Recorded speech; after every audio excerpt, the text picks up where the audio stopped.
दोस्तों, जब कोई इंसान मौत के मुंह में जा रहा हो, जब उसका 8 किलो वजन घट चुका हो, जब उसके दिल और किडनी पर खतरा मंडरा रहा हो, तब उसे सोशल मीडिया पर स्टूपिड कहना क्या एक सोची समझी चाल है या फिर कड़वा सच? दिल्ली का जंतर मंतर, नीट एग्जाम में हुई धांधली को लेकर छात्रों का गुस्सा, और उस गुस्से के बीच पिछले 18 दिनों से बिना कुछ खाए बैठे लद्दाख के मशहूर शिक्षाविद सोनम वांगचुक। हालत इतनी नाजुक है कि दिल्ली हाई कोर्ट में उनकी जान बचाने के लिए याचिका लग चुकी है। डॉक्टर कह रहे हैं कि उनके पास सिर्फ 2 दिन का समय है, लेकिन इस पूरी कहानी के पीछे डार्क साइकोलॉजी का एक ऐसा खेल चल रहा है जिसे आम जनता कभी नहीं समझ पाती। एक तरफ छात्र हैं जो शिक्षा मंत्री के इस्तीफे की मांग कर रहे हैं, दूसरी तरफ कॉकरोच जनता पार्टी जैसी सोशल मूवमेंट्स जो देशव्यापी हड़ताल की बात कर रही है, और तीसरी तरफ बड़े नेता हैं जो कह रहे हैं कि ये जंग अब पार्लियामेंट में लड़ी जाएगी। लेकिन सोचने वाली बात यह है कि जब एक इंसान लद्दाख के पहाड़ों को छोड़कर दिल्ली की तपती गर्मी में खुद को खत्म करने पर तुला है, तो उसके दिमाग में क्या चल रहा है? क्या वह सच में एक साधारण एक्टिविस्ट है या फिर इस पूरे नैरेटिव के सबसे बड़े खिलाड़ी? आज हम लद्दाख के इस शांत दिखने वाले इंसान की मेंटल टफनेस और पावर डायनामिक्स का ऐसा पोस्टमार्टम करेंगे जो आपके होश उड़ा देगा। Lesson 1, conviction versus narrative. दोस्तों, जब सोशल मीडिया पर किसी इंसान को स्टूपिड कहा जाता है तो आम लोग गुस्से में आ जाते हैं, लेकिन डार्क साइकोलॉजी कहती है कि विरोधियों का ये सबसे पहला और बड़ा मानसिक हमला होता है, जिसे नैरेटिव बिल्डिंग कहते हैं। जब आप किसी के कन्विक्शन यानी उसके पक्के इरादे को सीधा नहीं हरा सकते, तो आप उसकी बुद्धिमानी पर सवाल उठाने लगते हैं। सोनम वांगचुक का 18 दिन से भूखे रहना कोई बचपना नहीं है, बल्कि ये चरम स्तर का कन्विक्शन स्ट्रेटेजी है। जब आपका शरीर कमजोर हो रहा हो, आपका 8 किलो वजन गिर चुका हो और डॉक्टर कहें कि किडनी फेल हो सकती है, तब भी पीछे न हटना सामने वाले को मानसिक रूप से तोड़ देता है। इसे साइकोलॉजी में विल पावर का चरम प्रदर्शन कहते हैं। विरोधी चाहते हैं कि आम जनता उन्हें मूर्ख समझे ताकि उनके पीछे खड़ी भीड़ तितर बिटार हो जाए। लेकिन यहीं पर सेल्फ मास्टरी का पहला लेसन आता है। लेसन ये है कि जब आप किसी बड़े मकसद के लिए खड़े होते हैं, तो दुनिया आपको रोकने के लिए आपके आत्मसम्मान पर चोट करेगी। वे आपको स्टूपिड कहेंगे, आपको कमजोर कहेंगे, लेकिन आपका कन्विक्शन इतना गहरा होना चाहिए कि विरोधी का हर हमला उनके खुद के नैरेटिव को ही तबाह कर दे। वांगचुक ने चुप रहकर, बिना कोई पलटवार किए, केवल अपने संकल्प से उस वायरल पोस्ट के असर को खत्म कर दिया। जब आप अपने इरादों में पक्के होते हैं, तो दूसरों के शब्द सिर्फ एक शोर बनकर रह जाते हैं।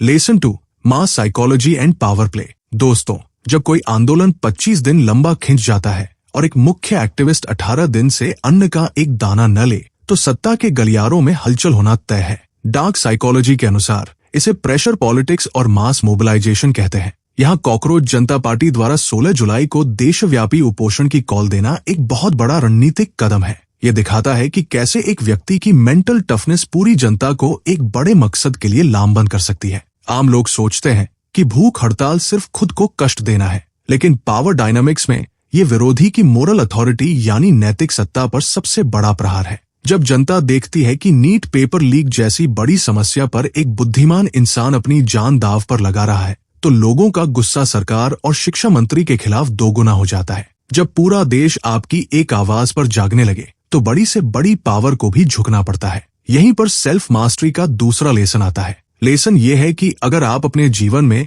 या समाज में कोई बड़ा बदलाव लाना चाहते हैं, तो आपको केवल चिल्लाने की जरूरत नहीं है। आपकी ताकत आपके शब्दों से ज्यादा आपके त्याग और आपके शांत एक्शन में दिखनी चाहिए। जब आपका प्रभाव निस्वार्थ होता है, तो लोग खुद ब खुद आपके पीछे चलने लगते हैं। असली पावर दूसरों को डराने में नहीं, बल्कि अपने संकल्प से दूसरों के दिलों में बदलाव की आग जलाने में है।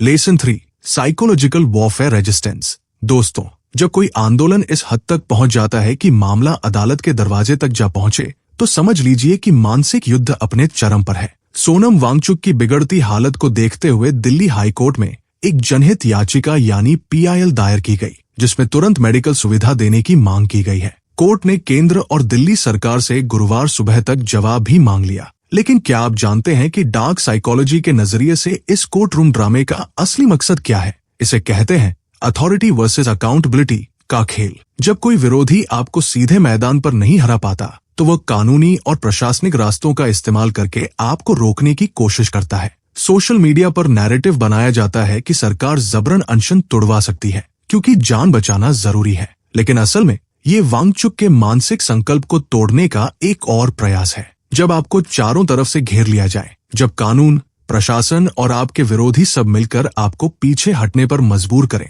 तब असली मेंटल टफनेस का इम्तिहान होता है। यहाँ हमारे लिए सेल्फ मास्टरी का तीसरा लेसन छिपा है। लेसन ये है कि जब आप अपने जीवन में किसी सही बात के लिए स्टैंड लेते हैं, तो परिस्थितियां आपको हर तरफ से दबाने की कोशिश करेंगी। आपको लगेगा कि अब कोई रास्ता नहीं बचा है, लेकिन ऐसे समय में आपको बाहरी शोर और दबाव से अलग होकर अपनी आंतरिक शांति में लौटना होता है। वांगचुक ने दिखाया कि जब आपका मकसद निस्वार्थ होता है, तो कानूनी दांवपेच भी आपके संकल्प को डिगा नहीं सकते। आपको बस अपनी जगह पर अडिग रहना है, बाकी सब अपने आप संभल जाता है।